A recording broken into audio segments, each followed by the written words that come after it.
This is the second in a two-video series on Cambium Network's CBRS Release 20.2 MultiGrant and PAL support. In part 1 of this video series, we explained in detail the following 4 new features introduced with this release. In this part 2 video, we will show screenshots of those features on Cambium radios and our CNMaestro CBRS management tool, and we'll walk through some examples. This is the second version of Part 2. It has a few small updates to slides 5 and 11, which talk about wideband to MultiGrant conversions when using the Google SAS, and EARP changes with automatic bandwidth modifications.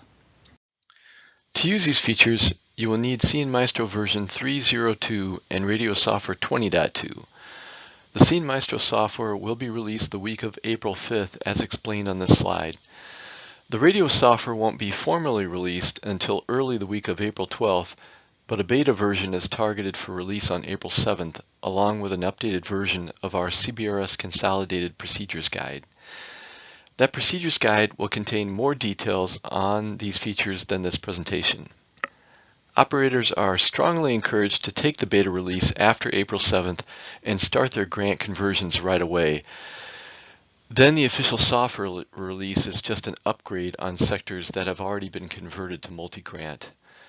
The conversion of single wideband grants to MultiGrants is just as important for GAA operators who don't hold a PAL license as it is for PAL license operators, as was explained in Part 1 video.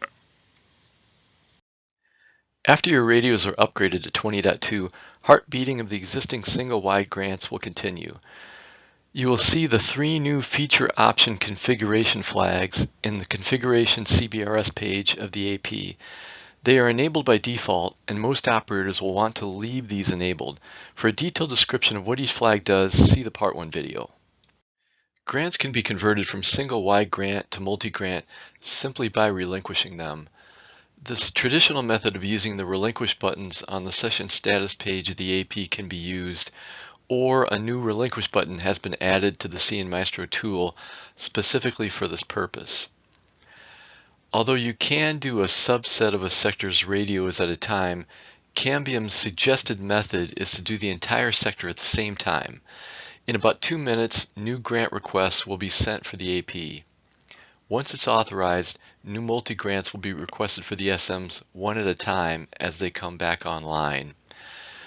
For operators using federated wireless, you can expect immediate authorization for the MultiGrants for the same power level and channel you just relinquished as wide grants.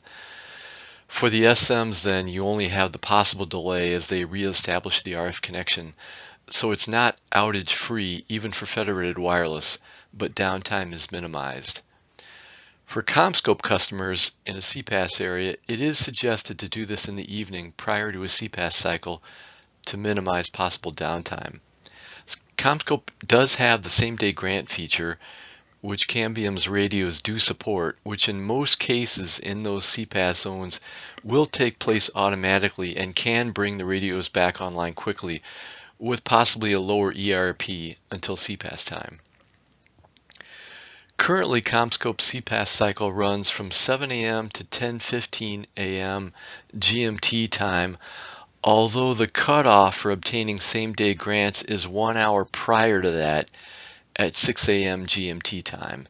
So trying these conversions in the hours just prior to 6 a.m. GMT time is a good approach. For Google SAS operators, as of the week of April 12th, Cambium and Google do not have immediate authorization on grant conversions working in all cases. So with Google as well, we suggest the conversion be done late in the evening, just prior to a CPAS cycle. There are more details in the Consolidated Procedures Guide on grant conversions when using CommScope or Google, including an explanation that in some cases you might be better off moving operations back to the CNMaestro tool to do the grant conversion. Also, our advice is to upgrade the entire sector and convert the entire sector to MultiGrant. If you then add a new SM running an old software version, it will connect and operate in WideGrant.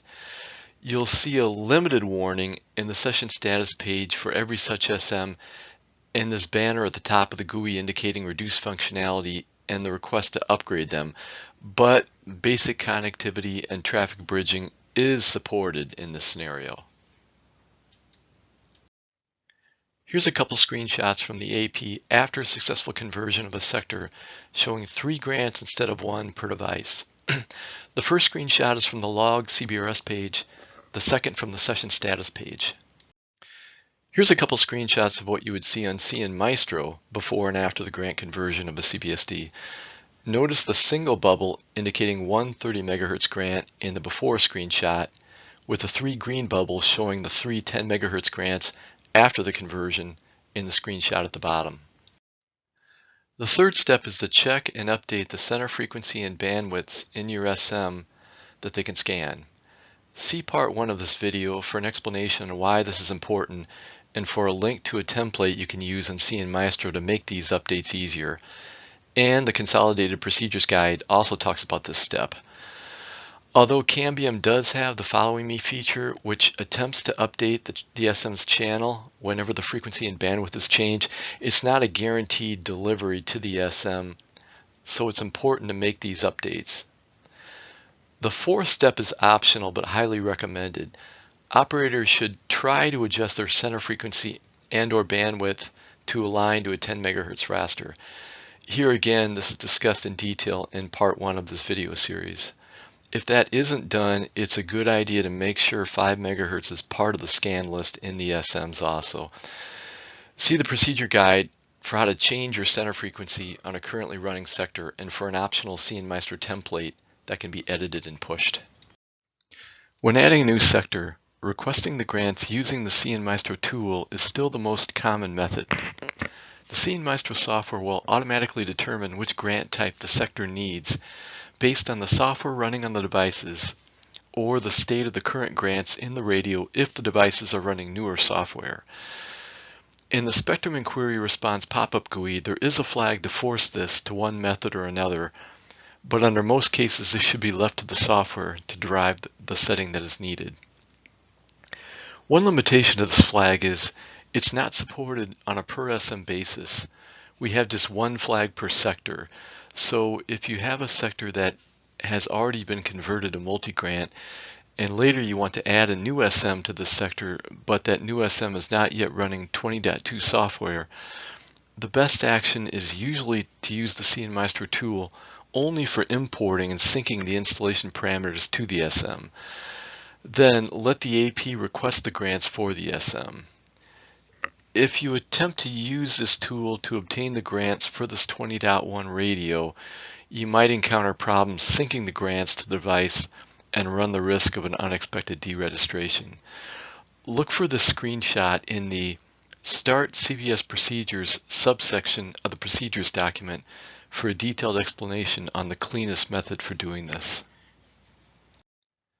Tool operation is mostly unchanged from the prior releases. An operator still selects a single bandwidth with a single requested ERP value. It's just that we can have different states per MultiGrant now instead of a single grant state per CBSD. In the screenshot below, you can see all 4 grants have been authorized for all CBSDs. If, for example, 2 grants had come back authorized and 2 of them suspended, you would have seen 2 green state bubbles and 2 orange bubbles.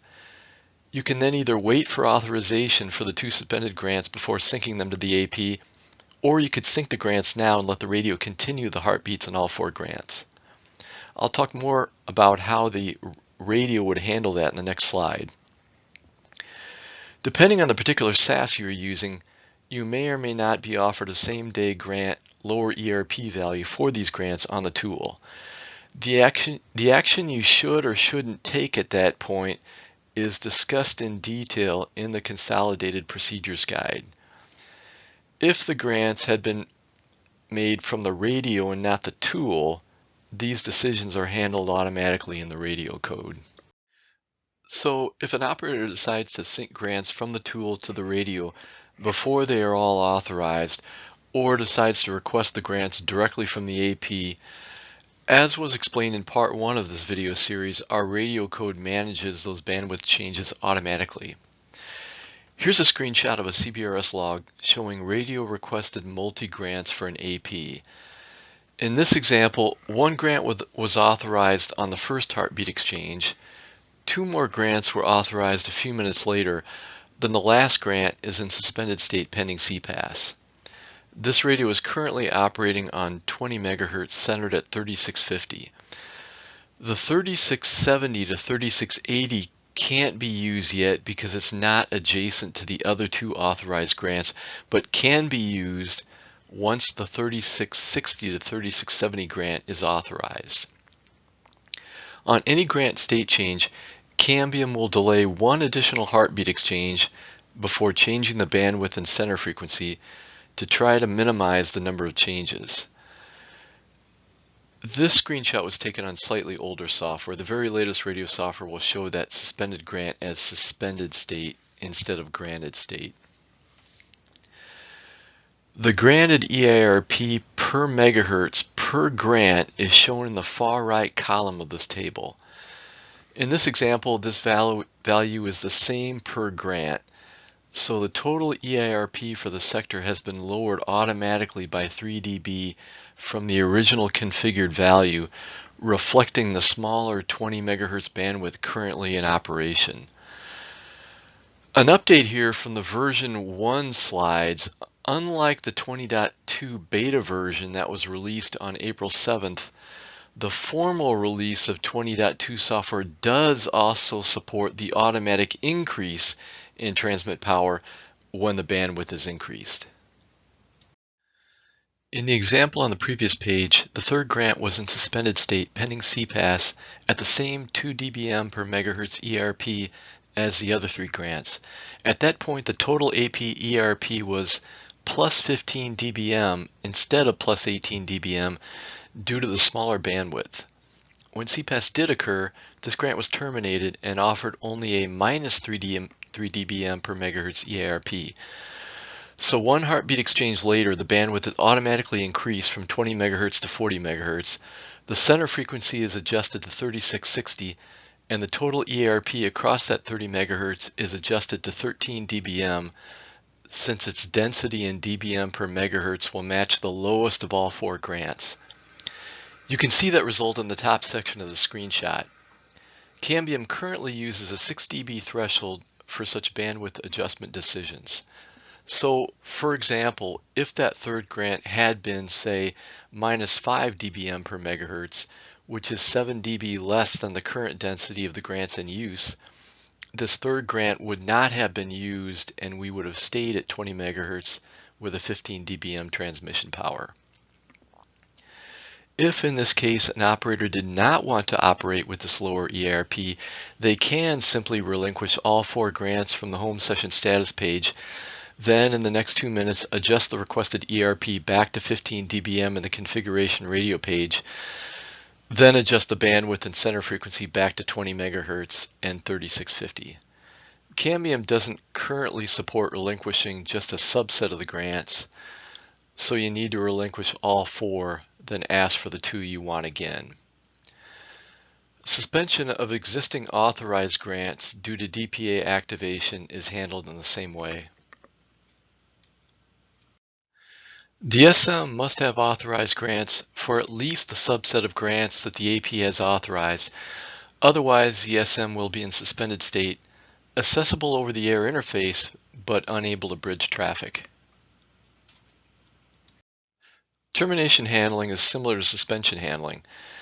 If a grant is terminated by the SAS and that heartbeat response contains an EIRP via the op-params element, the radio will request a new grant subject to that 6 dB threshold we talked about. If the termination did not include an offered EIRP, the bandwidth and center frequency are automatically adjusted, assuming only a subset of the multi-grants are terminated. If all the multi-grants are terminated on an AP, the AP will send a spectrum inquiry request for the entire 150 MHz bandwidth, then select a channel based on the response from the SAS.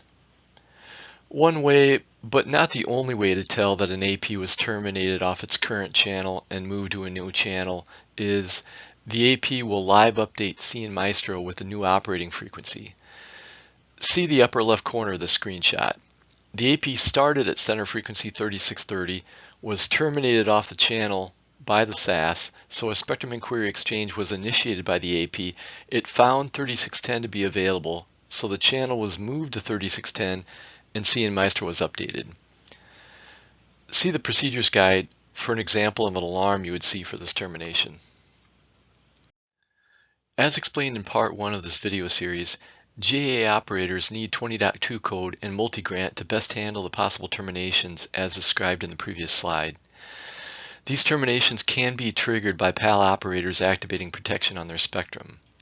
For PAL operators, if you're near an incumbent and other GAAs are operating on the same channel as you own the license for, you might be able to get increased ERP authorized from the SAS after the GAAs are terminated by the SAS.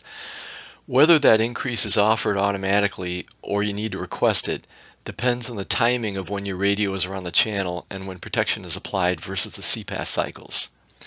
See the WideGrant to MultiGrant conversion section of the procedures guide for more details on those scenarios and when you can expect an automatic bump up of offering from the SAS versus when you'll likely have to ask for the increase manually. To get protection associated with your CBSDs, it's different for different SAS vendors.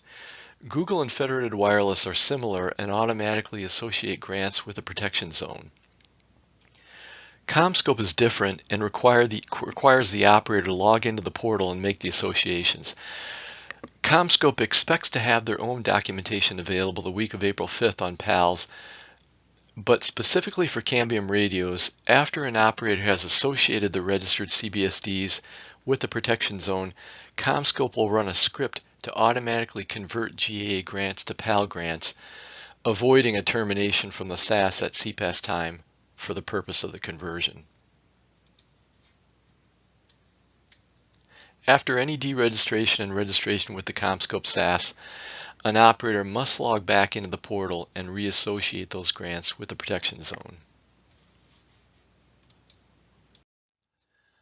To confirm that you have protection on your CBSDs, checking protection on the SAS portal is probably the best way, but you can at least check the SAS's view of spectrum availability for the AP by forcing a spectrum inquiry exchange from the CNMaestro tool. Allowing this for any registered AP, even when the sync status is config synced, is a new improvement in CNMaestro 3.0.2 for this purpose. In this screenshot, you can see for the area this AP is registered in, the first 7 channels are available for GAA use. The next 3 are PAL protected channels for this AP, and the last 5 are unavailable. This spectrum inquiry function from CNMaestro can also be useful for GAAs that have been terminated off their previous channel. They likely will have channel hunted and be back on the air on a different channel, but at that time an operator can use this function to see if there is a different, more optimal channel. Finally, one word of caution on what you'll see in the log CBRS page of the AP. Although there is a channel allocation type field on this page, this is simply a display of what comes in the grant response message from the SAS. In many cases, maybe even the majority of cases, an operator and the SAS vendor will be converting an existing GAA grant to a PAL grant without service interruption. In those cases, this field shown below will continue to show general authorized access long after protection has been put in place. The example screenshot below shows 3 grants where, sometime after protection was put in place, a relinquish and new grant request was performed.